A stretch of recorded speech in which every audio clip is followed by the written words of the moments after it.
I was listening to the story about, it was a story of a family in Washington, and the little boy called the Bigfoot the Cowboy Man. And he had, apparently it had made an effort to steal this kid. And it hit me. My children were in that playpen behind me with nothing but a mosquito net over them. It could have crept up behind me and taken both of my children, and I wouldn't have known.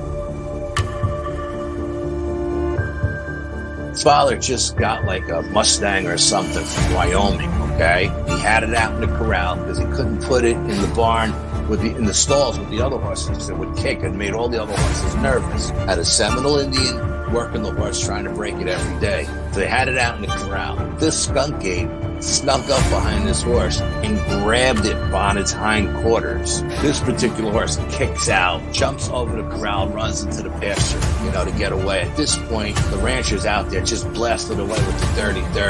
Skunk ape runs into the swamp. I went up there one day after that, or 2 days after that. I went up there and sat in the silence up there, and I'm telling you, man, it was free. It was crazy. There was a crazy vibe up there still. I did what I could to kind of get things under control, but I told her, I said, you need to get off this property. I feel like no matter how strong you are, it's almost like standing in the ocean. You can't stand still without moving your feet. You're going to get knocked over eventually, no matter how strong, whatever. You can't withstand a barrage of weird spiritual energy.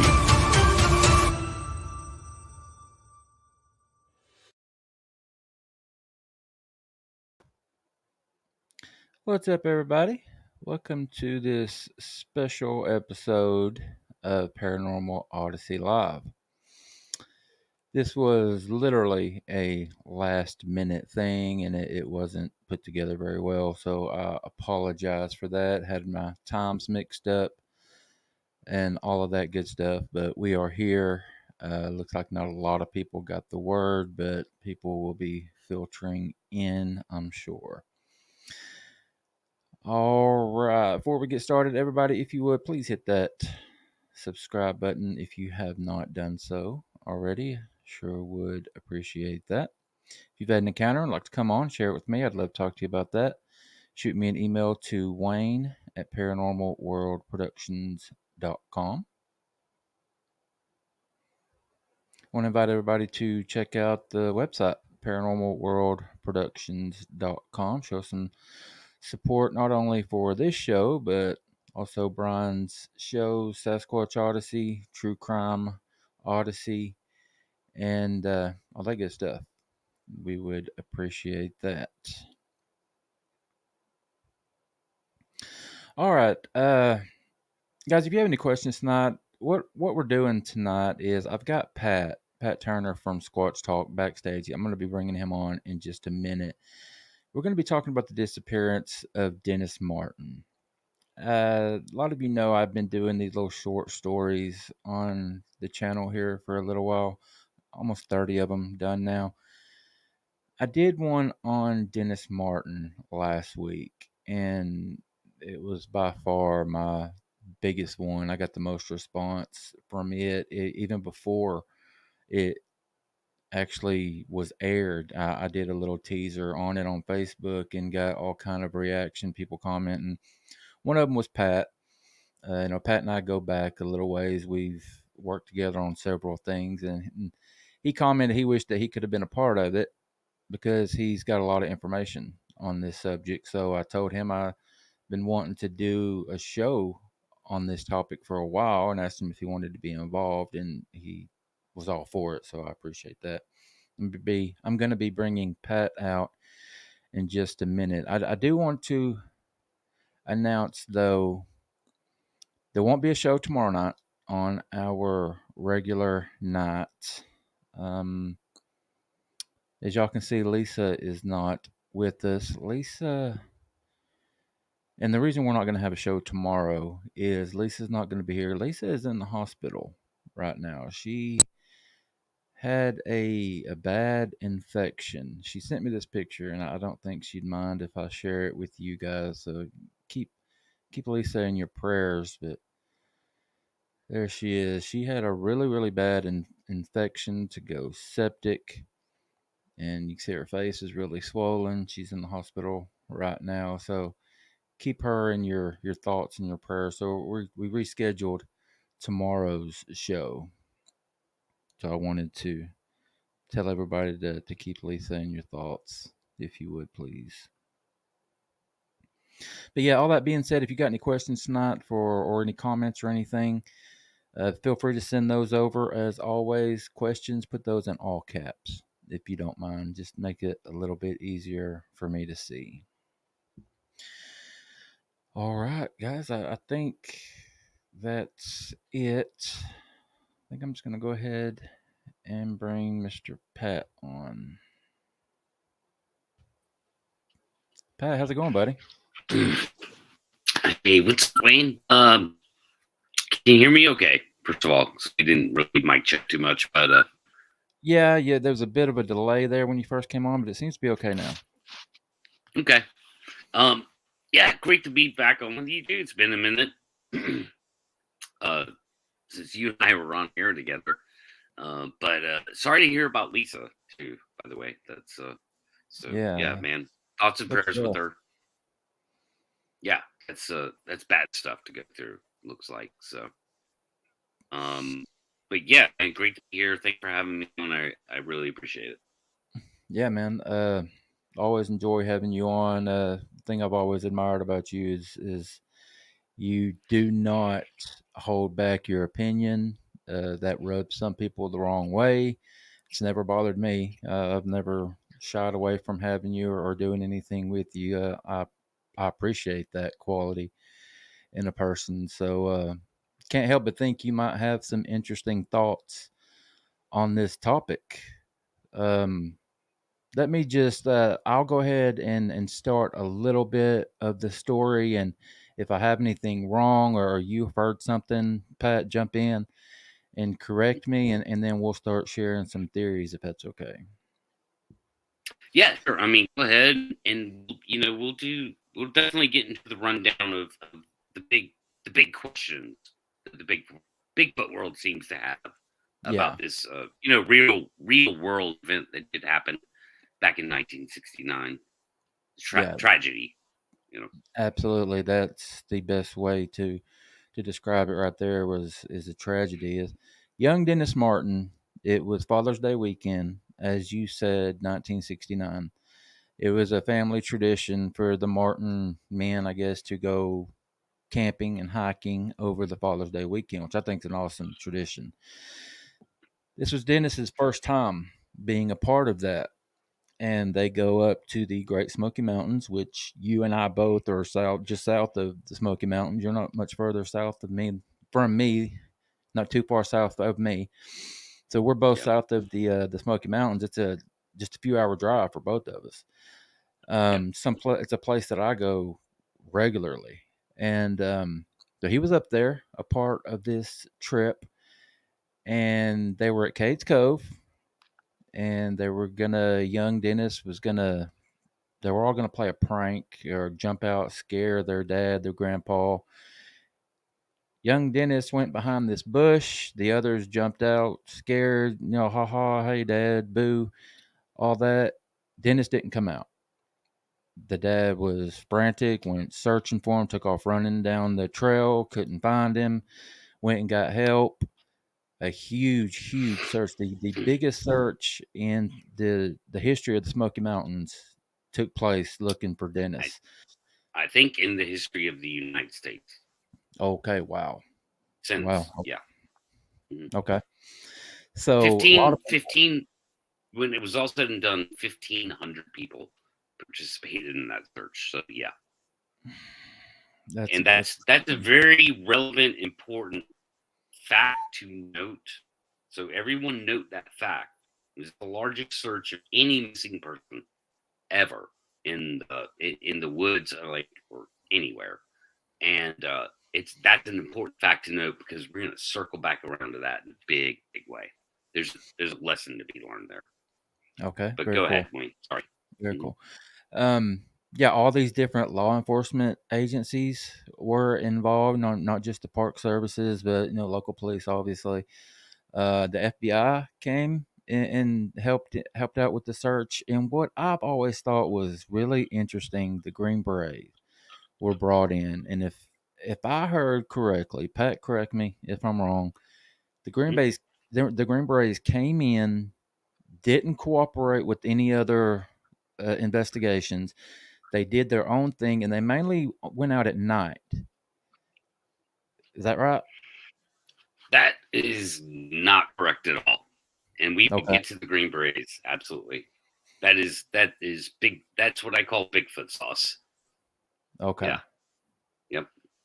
Okay. Well, that's what I'd always heard. So yeah, we will get to that. But to bring in the Green Beret, I mean, that's not typical, right? To It's bring in not the it's not typical, but it did happen. And like I said, we'll get to that. Like I don't know where you want to start. I mean, I know we have a list.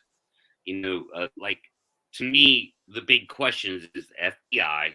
That's always like that's a big question mark. That's big, like FBI. It's kind of that's the thing you throw out there, right?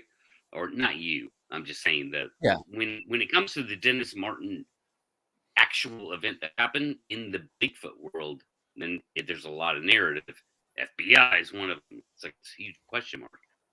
The Green Berets are another, and then of course the big one, Harold Key, the Key family, and that. And so I'd love to go down the list is in order of relevance. Being the whole thing with Harold Key being kind of like towards the end of that, if you don't mind. Oh, I'm that's not fine. trying to tell you how to run your show. I'm just saying. That's fine. This is we're just winging this thing, man. So whatever works best, that's what we'll do. But as I'll continue with what I was saying. Green Berets brought in anyway. No sign of Dennis Martin, and as you mentioned, the Key family, they were several miles away doing their own thing at the same time, around the same time. One of the kids that was with the Key family, they asked a park ranger where they could go to see some bear activity. Ranger told them a place that they might have some luck. So they go to that area. One of the kids thinks he sees a bear. Daddy bear points. Dad looks up. That's not a bear. That appears to be a man carrying something over his shoulder, running up the hill. And at that time, he heard, well, how he described it was a sickening scream. So I'll leave it right there. I'll leave the story right there because that's where people start to think, okay, well, an unkept man, something red over his shoulder. Dennis was supposedly wearing a red shirt. This was a Bigfoot running away with this man. Then you got the theory of feral people. I don't know where that has ever come from. I'm sure you've got an opinion on that.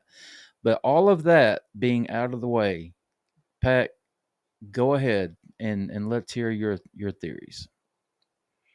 Okay. Well, first of all, I just want to establish two very important facts that should be constant throughout the discussion, no matter what, no matter where the discussion goes. Two very important facts, and we already touched on one of them, which is the fact that it was the largest search and rescue party ever to take place in one missing person in the U.S. as far as I know, certainly up there, right? Like if it's not the largest, it's in the top 5, right? So it was a large group of people that participated over many days. Eventually, would be weeks, right? So that did happen that way. It happened in that way.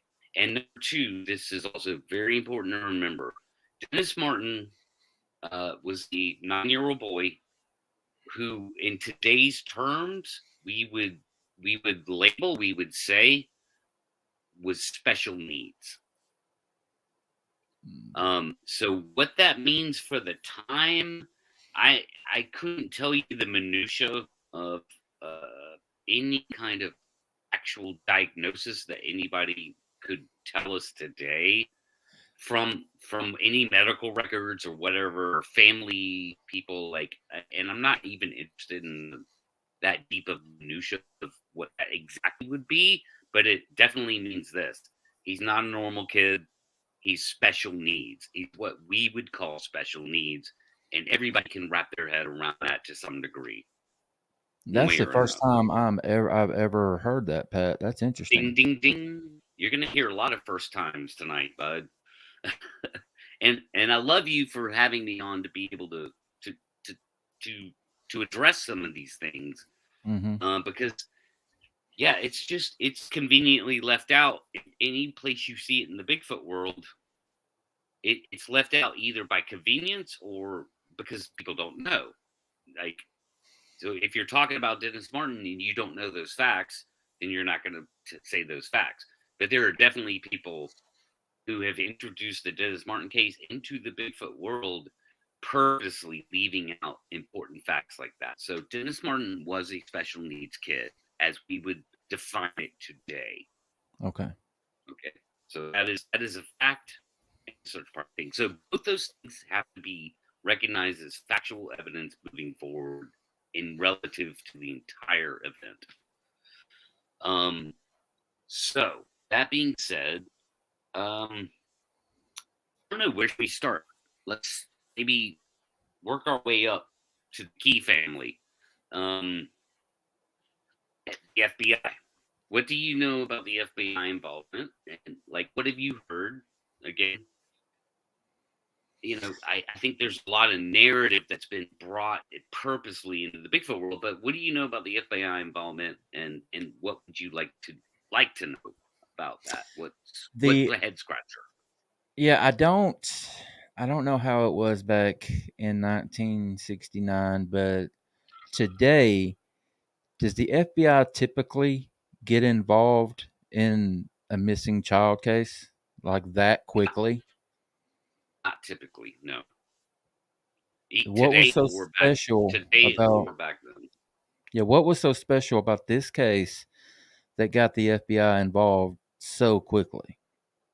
Well, I would say to that, what was so special that got 1,500 people marching through the woods to try and find the kid? It was a pretty big deal for a small child to go missing in that area, in that way.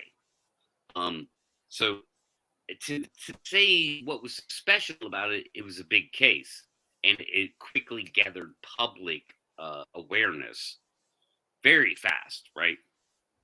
And so the FBI got involved. And the FBI got involved due to public cry? Not public cry, but the fact that number one, it became a big deal. And so, yeah, the FBI decided to send 2 agents there. Okay. Not to look for Dennis. Their purpose was to investigate a potential crime. That's it. That's the only reason why they were there. 2 agents. Agent Jim Wright was the lead agent, and I don't recall the other guy's name. I didn't have time to dive so deep to find the other agent's name, but that's public knowledge. So they sent 2 agents to investigate a potential crime. That was their role there. They were not there to search for Dennis. They certainly weren't there as 2 FBI agents with 38 strapped to their hip or whatever to kill Bigfoot in any kind of way. Yeah, that's why they were there. And yeah, I've never for once thought the FBI was sent in to take care of Bigfoot. That was never my thinking at all. I thought that it was strange that the FBI was involved with just a missing child case. So again, they will get involved. The FBI will get involved with higher profile cases. They had done that way before 1969, and they've done it since. It's a part of their job. They're a federal criminal investigation unit. This disappearance happened on federal land. Also important to note. Not that that matters. The FBI can investigate, from town to town, Yeah. county to county. They have they have power to do that. So yes, the FBI will get involved with missing children. They've done it before. They've done it since, and so that's not a head scratcher. But again, the way it's always portrayed in some of the more popular videos or content videos about Dennis Martin is that it was some kind of like unusual thing or faux pas, even to the point where the words are said. The FBI does not investigate missing children, and that's 1,000% untrue. No, that's not true. Yeah, a quick Google search will debunk that. Yeah. They get involved with missing kids cases all the time, So, Pat, let me interrupt you real quick. I don't know what's going on. You've got a really, really bad lag. It's skipping a lot. You're freezing, and it's interrupting with the audio. And this is such an important topic. I'm wondering if there's any like adjustments we could make, or do you know of anything that might fix it? Yeah, let me try this. Might have to turn my camera off. Okay. So how do I sound now? Yeah, it does sound better, and we definitely don't see the picture freezing. So yeah, that gives me a second to address a couple of these questions too, if you're okay with that. We got one from Flat Rock. Hey Flat Rock, what's up, buddy? He asks a pretty common question everyone wants to know: was Dennis Martin's body or skeleton ever found? And to my knowledge, no, it wasn't. Pat? So likely was. And so now we're skipping ahead, and that's fine. I'll just address the question. It likely was because in several years after Dennis went missing, in the early 70s, I don't have an exact year. A ginsinger found the remains of a small child Right, I've heard in that area. Yeah. So that was 100%. If that's true, if the ginsinger wasn't lying, and I have no reason to believe he was, because unfortunately, because he was illegally ginsenging in a national forest, for whatever reason, the guy decided not to tell the authorities right then and there. And it wasn't until the 80s where he finally told Dwight McCarter, who was actually involved in the original search and rescue effort for Dennis in '69. He, in the 80s, told Dwight, "Hey, man, just so you know, I think I found that boy's body back in the 1973 or whenever it was, in early 70s," and he told Dwight about it. And so, unless this ginsinger was lying, then yes, Dennis Martin's body was found by this ginsinger, and I mean the remains, not like it wasn't a body. Yeah, it would have been whatever remains were left, and obviously, it identifiable enough to recognize it as a small child. So, so I think yes, it's pretty definitive, unless that guy was lying. Okay. And one more from Tea Time with Tiffany. I think this is a great question. Talking about why the FBI and everything was up there. She's asking, so did something happen up there prior to the disappearance that made them respond in such a fashion? I think that's a good question. No, not at all. There's no reason to think that. There's no evidence to point in that direction. Again, it became a high profile deal in the national forest. Again, the FBI sent 2 agents, so that's very important to note.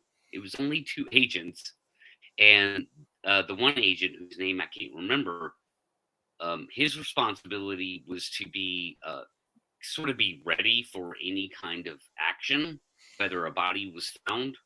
So he was kind of keeping his eye on what was going on with the search and rescue. Basically, he was waiting to find Dennis's body, and thus thus begins the criminal investigation now that the FBI is going to be involved in. And the other agent, the lead agent, was Jim Wright, and his job was to interview Bill Martin, Dennis's father, and sort of play that role in that direction with the father, because whether whether you like it or not, it doesn't matter. This is how criminality works. Like, I'm not saying they considered him a suspect. They certainly considered maybe that a family member or somebody that knew Dennis, might have committed a crime there. And that's just how things work in law enforcement. That's the reality. Yeah. If your wife mysteriously disappears and you're the husband, you're the first suspect. Okay, right? Yeah. Like, that's the reality of how it works. Always. So that's the beginning and the end of the FBI involvement. It was two guys, and they were there for to investigate a potential crime. That's it. That's how things work every day in this world. Okay. So where do you want to go from there, Pat? What do you think is important to talk about next? Well, let's just jump into the Green Berets, man. Let's do it. Well, why in the heck were the Green Berets there, right? I know people find that weird, but again, it's the way it's framed. Only in Bigfoot content is that, big scary Green Berets. Why are they there? They're not cooperating with officials and all that information. Like, it's framed that way. That's the story. That's the narrative. And nothing could be further from the truth. There were 300 Green Berets in the area, I'd say within 100 miles of where this took place, that were already training. The military trains on federal land. That's where they train. And so there were 300 Green Berets within 100 miles of where Dennis went missing. And the park rangers actually reached out to the military for assistance. So this was all on the up and up. It was official. It was one federal agency working with another federal agency for assistance for infrastructure purposes.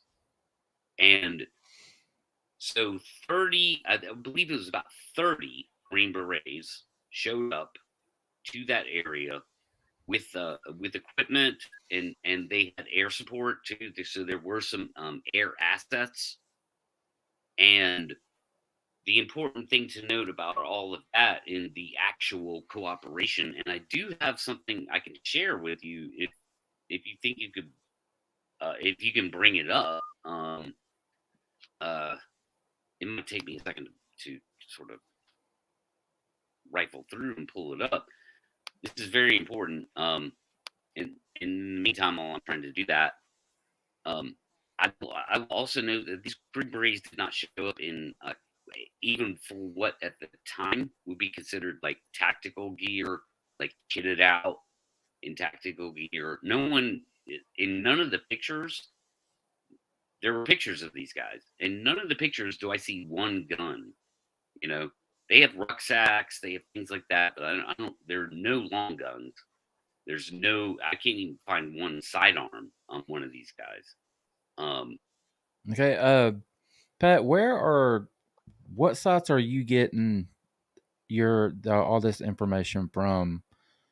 Is that something you can share? Well, I mean, there have been actual documentaries made about this case that are not Bigfoot documentaries, and they have been sourced out. So, I mean, I can't get into the exact minutia of every link, but I'd be happy to provide those in the future. These documents can be found. So this is public information for the most part. Yeah, and I agree with you 100% when, as you call it, the Bigfoot sauce, when it gets mixed in, things conveniently get left out or certain things get exaggerated. I agree with that 100%. That is a downside to this community, I feel. But I've watched several like small, short films, documentaries, stories about this subject. The majority of them have not been Bigfoot related, and it's always come back to that with the Green Berets. They didn't cooperate, and now if you're saying that they were asked in by the state, by the park association and stuff, that throws everything out the window, in my opinion. That Yeah. you Well, can I have the completely document. eliminate that argument. Yeah, I have the document to prove it, which Okay. was the sort of the by the book, the playbook for finding Dennis and what will happen, what's going to happen if we find him alive, what's going to happen if we find him deceased. And I mean, I have a part of that document dealing with the military right now, and so stand by while special forces repel a man in by a helicopter and secure boy. What does that say in litter? If alive, secure the boy in litter. If alive, or area or Or guard guard. area, and until released by chief ranger and coroner. And so if you look at the top of the screen, you see Blount County coroner, so the local coroner. In other words, they were there to perform maybe an extraction if the boy was barely alive, and to guard his body for evidence by the coroner to come in and review the body professionally by the local county coroner. So they were there as a powerful asset, basically, just in case it went down that way. If they found him alive or barely alive or dead, Okay. they were going to use those aerial assets. You're talking about Green Berets are capable of repelling, into tight areas. And so, yeah, I mean, it was just, they were kind of flying by the seat of their pants, honestly, but they're using this, wonderful asset. That's why there were so few of them there. So what it completely debunks is this idea that they weren't cooperating. They were there, asked by the Forestry Service to be there for that specific purpose in 1969. Those are the only guys capable of that. And like, that's it. So yeah, that throws a lot. That changes the story quite a bit for me, in my opinion. That changes a lot because like I said, I've always heard that, and I mean, you're showing it. You're showing a little bit of I the also have truth a picture of them. I also have a picture of them, Lynn. I'll show you a picture real quick. Okay. The guys. So this is an actual picture of. Let me pull my screen back up here. Hold on. Actual picture of the Green Berets are there. You will not find one gun in this picture. Hold on. Let me share to the window and bam, share. There you go. Yeah. So that's a picture from the scene of the Green Berets. There they are. They got rucksacks. They're dressed in their military. Like Yeah. regular issue military stuff. Man, not one long gun, not even one sidearm that I can see. And so the point is this: the way it's either framed as why were the Green Berets there? ? Or it sometimes the narrative goes so far as to say, well, of course they were there to hunt down and kill Bigfoot, which is absurd. Because I mean, there's only a handful of them, and number two, remember, there's 1,000 people walking through the woods looking for this kid. Like, how do those two things even come close to happening at the same time? You know, Green Berets just are just gonna go bat poop crazy on Bigfoot and unload their M16s into him while who God only knows who's 50 yards away looking for Dennis. That's very Because true. these are mostly civilians scouring the area. Again, very important fact to know because it's gonna come to a greater point. These are mostly civilians who cared, right? They cared. This kid, we gotta find this kid, and why wouldn't you? That's our human nature, right? So, yeah, Green Berets. I mean, to me, it's a pretty clear debunk, man. They can't be painted as the bad guys who weren't cooperating, or the bad guys, or the guys that were called in to kill the damn Bigfoot that stole Dennis. I mean, there's zero evidence to show that, and the people at the time understood why they were there. It's just not even a question mark in reality. It was what it was. Yeah, they were there to help. I mean, you can't argue. You can't argue what you're saying. That it makes no sense, especially with as many people that were in the woods at the time, for them to be walking around with AKs and ARs, just unloading on whatever moves in the bushes. That could be a civilian. I guess maybe that's why people started to say they only went out at night, and you're saying that wasn't true either. And if you look at that picture, it's certainly daytime. Yeah. And people were searching for Dennis at night too. It was definitely a 24-hour search whenever possible. Yeah. When not hindered by weather. Oh, and guess what? The Green Berets would have been hindered by weather too. Yeah. You can't fly your helicopter at night in the rain. This is 69. There was no thermal imaging. None. They might have had maybe some very relic version of night vision, but still, it's absurd to suggest the Green Berets were there. I'm not saying you suggested it, Wayne. Yeah, I'm just talking about the overall narrative. It's absurd to suggest that 30 Green Berets were marching around trying to kill a Bigfoot when you had 1,000 people looking for this boy. That's very true. Yeah, I don't know anybody that could argue that. Especially when the playbook clearly is including military in the sort of what if scenario, what to do if. Yeah. So do you want to give theories on what you think might have happened, Pat? Or do you want to hold off on that? Oh, I'll hold off on that, man, until we address the next biggest thing, which is the most, it's the one Bigfoot sauce. It's the most Bigfoot sauce thing, which is Harold Key, the Key family. Yeah. Let's talk about that.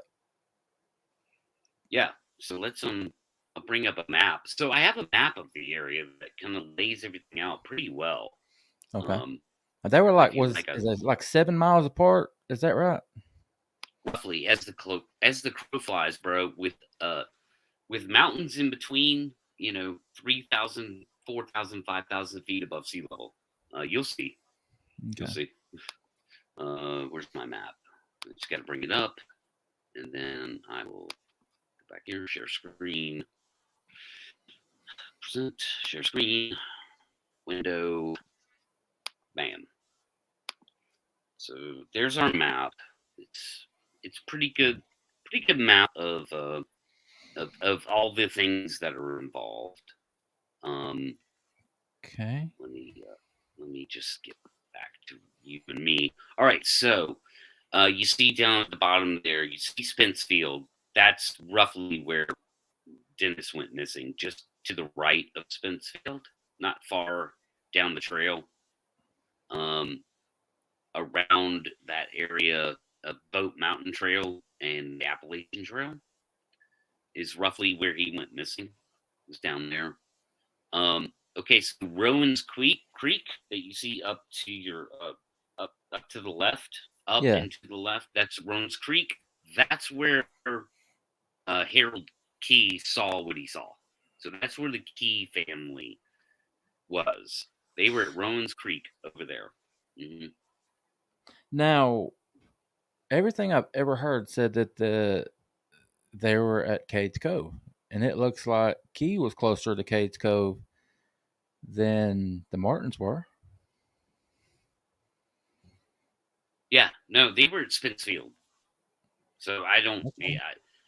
You might be confusing. Might be. I don't. Yeah. But no, the Martin family was at Spitzfield, and they were hiking down the Appalachian Trail.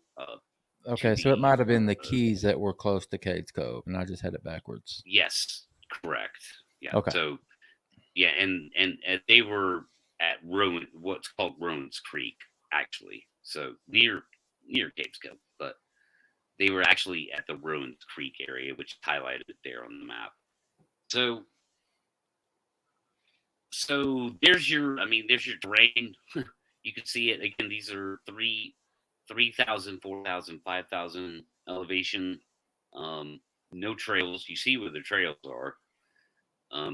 So that kind of makes all that irrelevant right off the bat. But the other interesting place to look on this map is the what is it called? Big Hollow area, right? And that is the area, Big Hollow off of West Prong Trail. That's the area where the Ginsinger says he found the remains of a small child. Was over there by Big Hollow in that area. So even further from Rowan's Creek than Spence Field is from Rowan's Creek. So you think it's possible that a 6-year-old boy could wander that far? Sure. If he went up the trail, it is possible. I mean, yeah. I mean, I'm not saying he went through the mountains, man. The trail kind of follows the valleys. So yeah. Yeah, I mean that's it. It's more possible than being kidnapped by a Bigfoot. Yeah, I mean at this point, all we have is speculation anyway. Sure, I mean you could even say forget the fact that his body was found up there or could have been discovered up there. The important thing about what happened at Rowan's Creek with the Key family is that, again, that's being completely misinterpreted in the Bigfoot narrative when it's put out as major content, by people like Politis and Bob Gimlin, the YouTuber, right? Not Bob Gimlin, yeah, the YouTuber, and others, as major content. So it's always portrayed as Harold Key and his family saw a wild man or an unkept man or, a furry man, hairy man or whatever. And that's simply not true. That's not what happened. Number one, his family didn't see anything. Harold Key saw this guy. It was a guy. He described it. He said it was a white man. He looked disheveled. He was asked later on, what do you mean by disheveled? He said he looked dirty, like he'd been running through the brush and panicked. And he got into a white car and drove away. There you go. I've always wondered why that was conveniently left out. And I've always because wondered. it doesn't fit the Bigfoot narrative. Yeah. Right. If you use words like unkept or disheveled and you twist it a different way and you leave out the part where this person got into a car and drove away, then you can't make a Bigfoot story out of it, right? You can draw artwork showing what could be a Bigfoot carrying something over his shoulder, and that's the other thing. Harold Key never said he saw this person carrying anything over his shoulder. That's completely made up. And to testify to that was Harold Key's daughter, who later in life said, "My father was a World War II veteran, and he was a tough guy. If he had seen anybody carrying a small child over their shoulder, he would have took action immediately." To testify to Harold Key's character. His own daughter said that about this ridiculous notion that that Harold Key saw something with carrying something over his shoulder, and she vehemently defended that on her father's behalf. It's being, no way, my dad would have killed the guy, or whatever, right? Yeah. So Yeah. so that's the way it's portrayed. Again, the way it's portrayed in the Bigfoot world as the Dennis Martin, maybe Bigfoot kidnapped this kid, and that's the big reason why. It's because of what that family saw. Well, the family didn't see it. It was only Harold that saw it. He was walking ahead of his family. His kids were kind of playing behind him. They never saw any of this. He's the only one that saw it. He said, "That's the only man I saw in the woods that day. It was that guy that drove away in the car." So Yeah. there you go. I've always Go heard Bigfoot. I always heard some people will mention the fact that this person got into a car and drove away, and then others leave it out. And I've always found that was strange. Well, And again, guys, anything that Pat is suggesting here, and again, this is why I don't have a problem bringing Pat on, because he doesn't just bow down to the narrative, to what everyone else is saying, the Bigfoot sauce. Anything he's saying here, feel free to check out yourself. And I'm going to. yeah, I'm going to it's look all into verifiable. it. Absolutely. Yes. Just from what I've I'll heard give you from some. Pat. From what I've heard from I'll give Pat you. in the past, he's pretty reliable.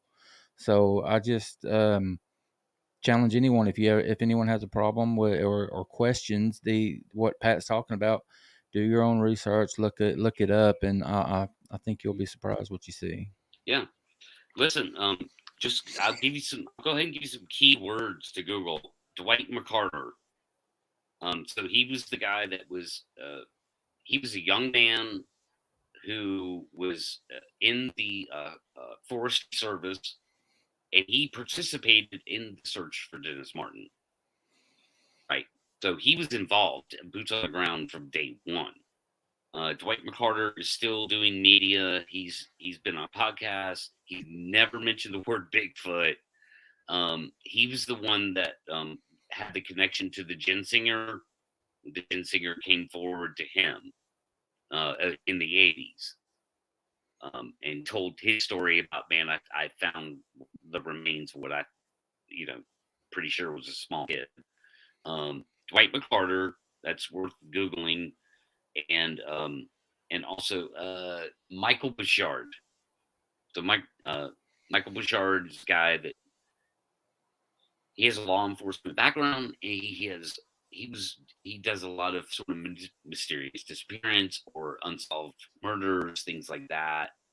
He was doing kind of true crime before true crime was a thing. Does that make sense? Mm-hmm. Michael Bouchard he was the guy. He interviewed Harold Key when Harold Key was 93 years old, so long after the fact, and interviewed Harold. Harold had not done any interviews since he had told the authorities about what he saw that day because he thought it was relevant information. He saw a guy that was kind of like panicked, right? He's like, well, this boy went missing. And I saw this guy that was panicked and looked suspicious. That's why he told the authorities. Okay. And, I'm going to pop this map back up there. One thing I'm looking for on the map, Pat, maybe you can help. Is there any kind of legend that shows you like how much distance is covered? Like, how far is it from Spence Field to where over there that West Prong Trail where the Gensinger supposedly found the remains? So that would be about 7. There's not a legend on here, but I can calculate it roughly in the ballpark. So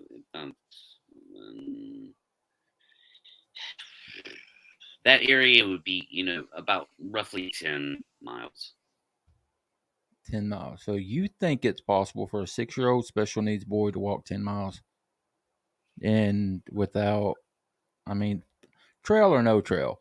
We've all walked on trails in national forests or in parks. Yeah. The parts of trails can get pretty rough. They can. Yes, I agree. This particular trail, the Boat Mountain Trail and the West Prong Trail, they definitely stick to the valley areas.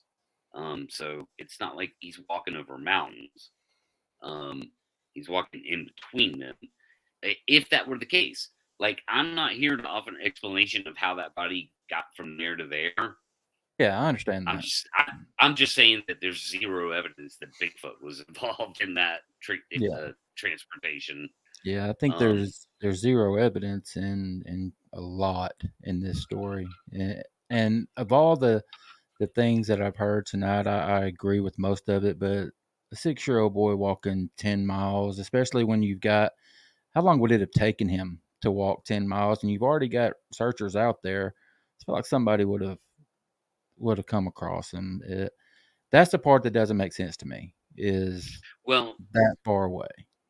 Yeah, I understand what you're saying, but to sort of add fuel to that fire, like Michael Bouchard, again, Michael Bouchard is much smarter than me.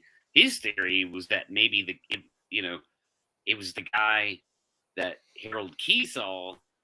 Maybe he had attempted to abduct Dennis, and for whatever reason didn't go through with it. Let's just say that's Michael Bouchard's theory, and that's all the way over at Ruins Creek, which is just as further away. And so, I guess at the end of the day, maybe we shouldn't be speculating that his body was found. Maybe that's actually the least important fact in all of this. Yeah. Maybe the Gensinger was lying. Maybe Dwight McCarter was trying to, pull some reputation thing, because Dwight had thought that he was getting close to his body up in that area at the time. So there's that story. Dwight has that story where he claims that he was on looking for Dennis up in that area at the time, shortly after it happened, and he smells death in the air, and that he radioed it in, and the people in charge said, no, we found a dead crow up there yesterday. That's probably what you're smelling. So there's no need to keep looking in that area.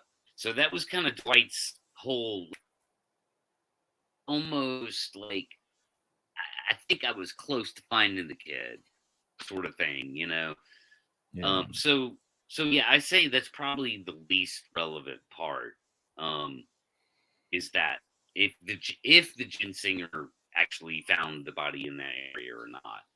I think we can all agree, in 2023, those remains are just long gone, no matter what. Absolutely. So. Yeah. All right, we're coming up on the hour mark really quick here, Pat. You want to offer any theories on what you think might have happened to him? Yes, I'd love to. I think that because of Dennis Martin's special needs status, and also it's very important to note that this can be verified. This is verifiable. When they were playing the hide and seek game along the trail, it at one point, which at the point where Dennis went missing, however many times they played this game, the point where Dennis went missing, all the other kids were on one side of the trail, and Dennis was by himself on the other. And so I think because my theory is because of his sort of special needs status, let's say, that he played the game too well. He pushed himself off maybe further and didn't respond to his father's cries for help because he, again, was playing the game too well. And it's important to note that in the moment where Dennis went missing, there was a very short period of time that they were frantically looking for him before his father gave up and went to go get help. And then a really bad storm moved in. And I'm talking like a couple of hours. Yeah. And also now we're getting later into the evening. So with that storm rolling in, with torrential rain, I mean, it was bad, torrential, horrible rain and darkness. And they called off the search. So at that point, Dennis was completely left exposed to the elements and certainly would have died of hypothermia at some point. I don't know when, but you get that wet and with no shelter and you're a kid, don't know even how to solve that problem. Like, you're going to die of hypothermia pretty fast. So, Agreed, yeah. you know, I mean, maybe, and in those conditions, people like to also talk about potential predators, but not in those conditions. Like, mountain lions aren't looking for prey in the middle of a thunderstorm, But who knows, man? I think he died of exposure. I don't think he was taken by anything. I just think that he played the game too well. I can certainly see that he could die from exposure. It's very, very possible. My thing is, if he died that night or the following day from exposure with, you said it yourself, the largest search in U.S. history, especially in state park history or national park history, somebody would have found the body. That's my opinion. I think. My opinion is the boy was taken by somebody. I just think that the body would have been found with all the resources that were thrown into looking. Agreed. The weather came in and destroyed a lot of clues and evidence, and he could have gotten underneath the log, been scared, gotten underneath the log, and died right there, and nobody found him. All that is very, very possible. But again, it's speculation. My opinion is speculation. So the sad thing is, we're never going to know. Well, I'll offer you another perspective on that. Okay. Which I think is the most important lesson to learn out of all of this, which is what kills me, that number one, Bigfoot is thrown under the bus for something that is clearly you can't even begin to connect to Bigfoot. There's no evidence of it. So why throw Bigfoot under the bus, man? Come on, right? Yeah. But number two, the Dennis Martin case is actually it's still taught in SAR school today as the what not to do to find a missing kid in the woods.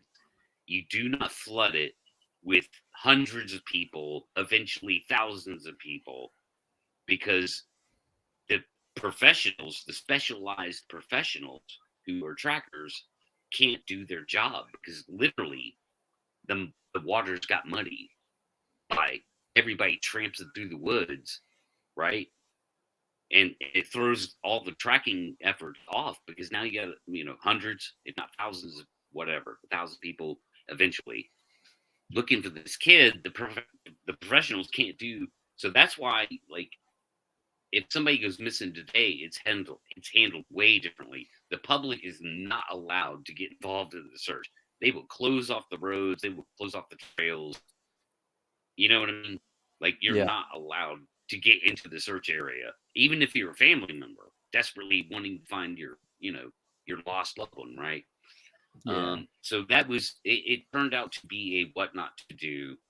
And Wayne, yeah, I can't offer any evidence of what actually happened to the kid other than my own theory. All I know is that there's zero evidence that Bigfoot was ever involved.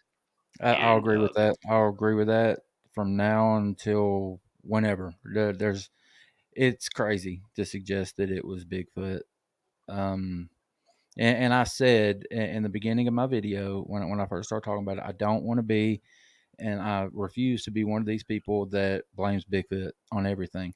So I'm not saying Bigfoot had anything to do with the disappearance of Dennis Martin. Don't think it was feral people or anything like that. I think he was kidnapped. I do. I don't know why I think that, but I don't know. That's just how I feel. yeah, and to your credit, man, you did say that, and you know, and thanks for having me on just to explain some of the confusing misnomers that Yeah. again Yeah. is nothing more than Bigfoot sauce. I mean, if Yeah. anything, let's not turn the Green Berets into bad guys either, man.